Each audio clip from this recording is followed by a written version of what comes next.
Congrego e pastorei uma igreja pequena. Antes de abrir o meu ministério eu congregava na igreja batista. Eu fazia academia ao ponto de ficar musculoso. O pastor dizia que tínhamos que cuidar do nosso corpo. Mulheres faziam cirurgia plástica, redução do estômago, lipoaspiração e implante de silicone nos seios. Outras colocavam silicone nas nádegas. Eu orava muito nas madrugadas e algo estava me deixando incomodado com tudo aquilo. Eu pensava se era certo ter tanta vaidade. Comecei a pedir uma resposta para Deus. E fiz uma campanha de 40 dias de oração em busca de uma resposta. Quando cheguei ao último dia da campanha eu fiquei preocupado por não ter nenhuma resposta. À noite eu fiz uma oração e fui dormir. Senti uma forte dor no peito que não conseguia respirar. E de repente eu estranhei por estar em pé e o meu corpo deitado na cama. Uma luz apareceu em cima de mim e a minha alma foi levada. Quando percebi estava em um lugar escuro. Aquela luz não se apartava de mim, e iluminava o lugar. Uma voz disse: "Se prepare para receber as revelações. Apenas siga essa luz."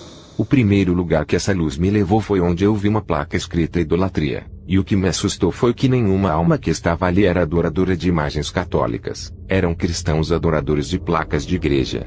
E perto deles eu vi cristãos adoradores dos seus pastores. Aquele lugar de idólatras estava dividido em compartimentos específicos. E na outra repartição eu vi os idólatras de jogadores de futebol. Fui para o outro compartimento. E vi uma bola de futebol gigante e os adoradores de clubes de futebol. Vi adoradores de cantores, bandas, atores e astros. Vi adoradores de dinheiro, de objetos sagrados até chegar aos adoradores de imagens. Eu vi um pastor que estava lá por adorar a sua esposa. Vi uma mulher cristã que adorava o seu marido a ponto de deixar o caminho de Jesus e viver para ele. O que você imaginar de idolatria tinha ali. Saí desse lugar e vi dois pais cristãos. Um homem e uma mulher que fazia diferença entre os filhos e semearam ciúmes. Tratavam mais bem a um de seus filhos a mais do que o outro. E isso nasceu uma revolta no coração da criança. O que o fez crescer um rapaz cheio de ódio. Continuei seguindo a luz, e fui a um lugar onde só tinha homens musculosos. Aquele era o lugar dos fisiculturistas e dos bodybuilders. Os demônios com facas abriam seus corpos e arrancavam seus músculos. Eu não sabia o significado daquela revelação.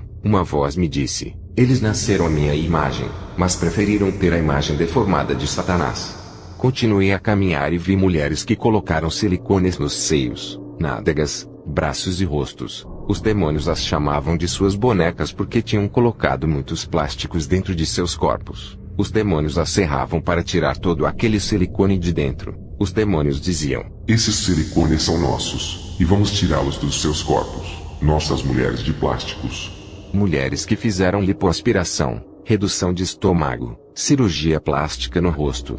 Quando chegam ao inferno os demônios abrem elas e fazem cirurgias deformando todos os seus corpos. Uma voz disse que cirurgia plástica ou qualquer procedimento estético no corpo deforma a imagem de Deus. Não aceitam como ele o criou. Continuei caminhando no inferno. Eu vi lutadores de UFC no inferno com fisiculturistas e esportistas. Eu vi shampoo e cremes de pele no inferno. Aquele creme quando a mulher passava em seu corpo o cheiro seduzia os homens na terra. O shampoo quando era passado na cabeça, a sua química penetrava dentro do couro cabeludo e ficava dentro do cérebro causando alterações mentais. Depois eu vi uma mulher da igreja usar um perfume, e do seu corpo saía uma fumaça negra e cheirosa que entrava nos narizes das pessoas. Meditem em Isaías 3 verso 24. E muitos homens eram seduzidos pelo cheiro. Eu vi o demônio da sedução com um vidro na mão, e quando ele abriu o frasco uma fragrância infernal saiu de dentro e entrou no meu nariz. Eu fiquei apaixonado por aquele demônio. Eu fui hipnotizado por aquela fragrância que saiu na forma de fumaça negra.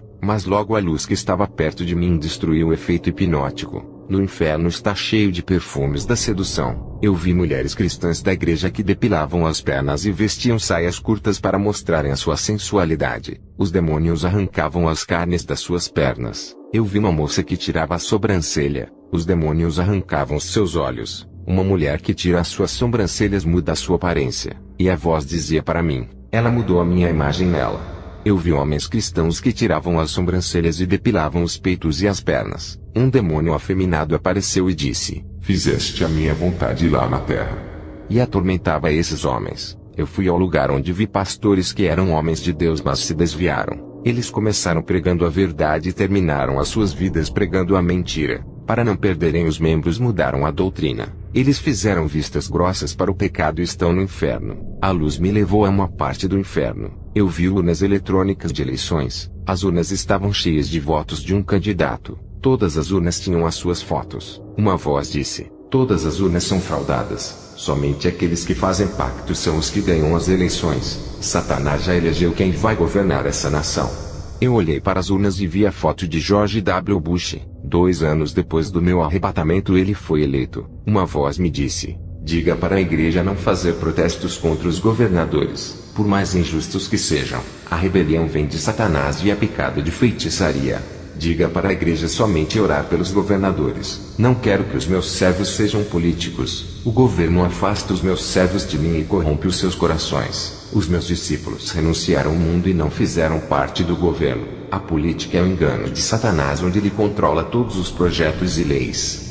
Eu recebi essa revelação e provo na Bíblia que não há doutrina dentro do Novo Testamento que diz que o cristão pode ser político. Jesus foi o primeiro a rejeitar o governo quando o povo começou a clamar de rei. Os 12 discípulos também não se envolveram. O apóstolo Paulo, que era do partido político dos fariseus, também se afastou para servir a Jesus. E muitos cristãos querem ser políticos usando como base o Antigo Testamento como passagem de José e Daniel. Não se candidate. Isso irá levá-lo ao inferno. Eu vi o demônio do divórcio dentro do inferno. Eu me lembrei da minha vida e da minha esposa. O nosso casamento estava se desgastando aos poucos, e a igreja ainda nos oprimia dando conselhos contra. Um demônio tentou me agredir no inferno com uma lança, mas a luz que estava perto de mim impedia que ele se aproximasse. A luz me tirou daquele lugar e me levou até as nuvens, onde pela primeira vez encontrei com Jesus. Ele disse: meu servo, era a minha voz que falava contigo no inferno. Agora testemunhe para o mundo que viste.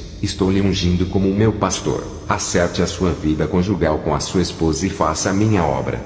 Quando a minha alma voltou ao corpo, eu e a minha esposa ainda dormíamos em camas separadas. E quando a gente dormia na mesma cama, um ficava distante do outro. Um demônio deitou no espaço da cama que era o meio. Era ele que fazia minha esposa ficar estranha. Ouçam o relato dela.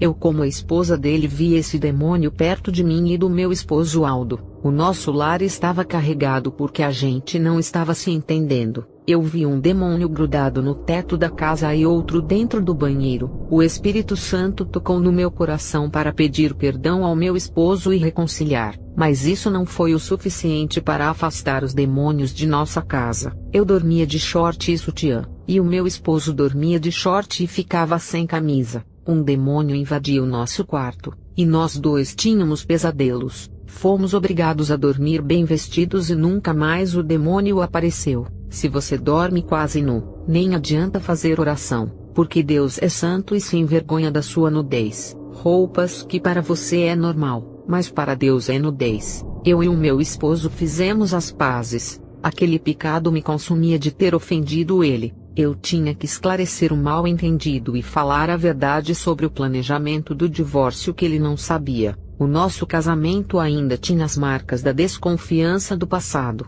Eu não parava de pensar como seria a sua reação. Eu o chamei para conversar e confessei os meus erros. Ele também confessou os dele e me compreendeu. Todo aquele peso saiu de nossas costas e veio o alívio. Defeitos eu tenho, e como uma mulher sábia eu vou melhorar. Aprendi muito e não vou errar outra vez. Essa experiência foi um aprendizado. Somos influenciados pelos valores culturais de uma sociedade pecadora. Eu fui influenciada pelos conselhos de mulheres que são violentas com os seus maridos. Agora o meu desafio é trazer influência de uma vida transformada por Deus. O meu pastor me incentivou a raspar as sobrancelhas para agradar o meu esposo. Antes eu gostava de tirar quase tudo e deixava uma linha. Um dia estava orando a Deus. O anjo de Deus veio até o meu quarto e me repreendeu. Eu joguei a culpa no meu pastor que me induziu a fazer isso. O anjo disse que a culpa era minha e a responsável pelos meus atos era eu.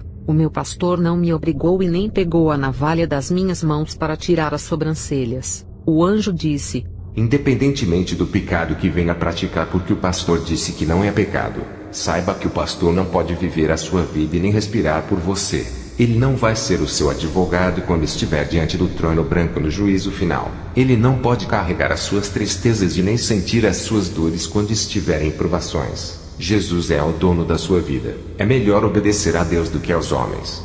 Antes dessa revelação eu tinha colocado um vestido apertado no corpo e muito curto. O vestido era vermelho e sexy. Eu estava me arrumando para ir ao culto da igreja. Um demônio apareceu para mim com o mesmo vestido vermelho. Ele se transfigurou na minha aparência e ficou igual a mim. Ele disse: "O meu batom ficou muito lindo em seus lábios. Essa cor do seu vestido me deixou sedutora. Está linda. Nunca tire a maquiagem. Ficou sensacional. Está sexy. E dentro desse pano tem um espírito da sensualidade, amigo meu."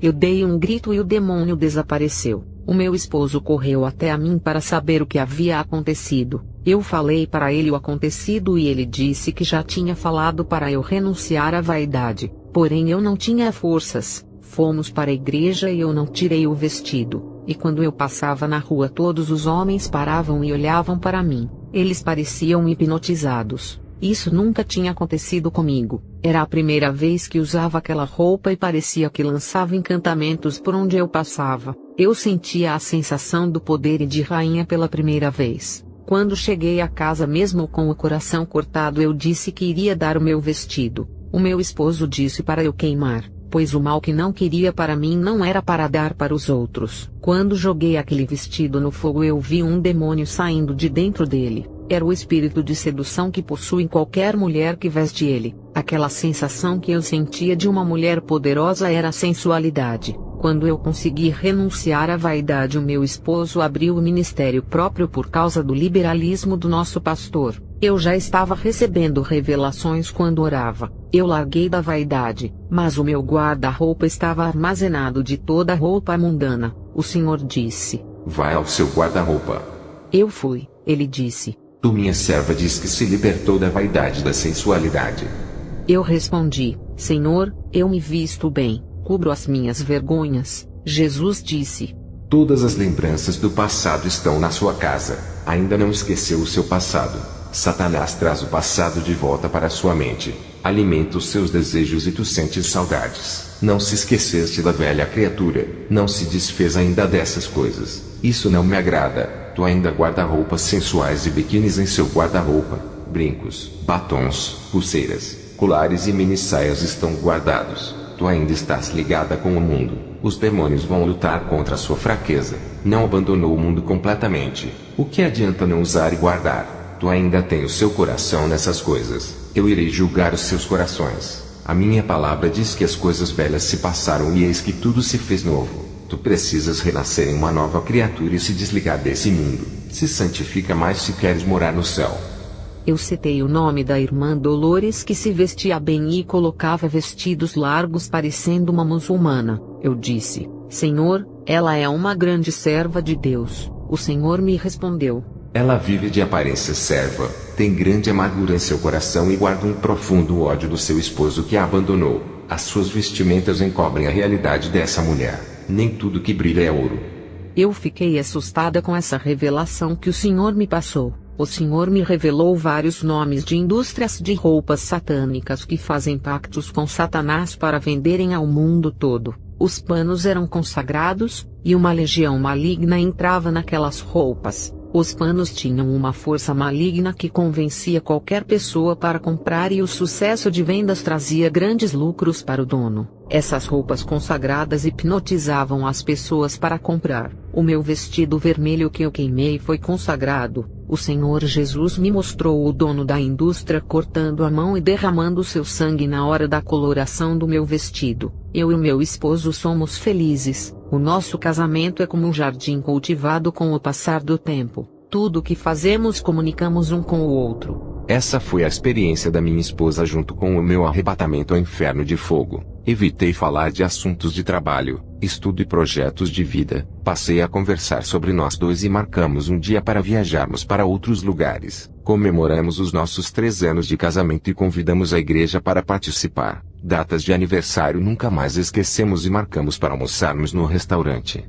Passei a elogiar a minha esposa, algo que já não fazia há 2 anos. Aprendemos a gostar de nós e desfrutarmos desse mundo maravilhoso que Deus criou. Procuramos conhecer outros lugares de paisagens lindas. Estamos felizes pela mudança que Deus realizou em nossas vidas. A felicidade não depende do dinheiro, ela está em Cristo. Quem é o responsável por uma vida feliz é você mesmo. O nosso foco é a obra de Deus. E em segundo lugar a nossa vida conjugal. Trabalhos e projetos de vida são coisas passageiras. Tudo isso vai ficar na terra. Mas a vida passa em um piscar de olhos. Por isso viva na direção de Deus. Aprenda a apreciar aquilo que você tem, que é a sua família, o seu filho, a sua esposa ou esposo. Tudo isso é um presente de Deus. Fiquem todos na paz de Jesus. Amém.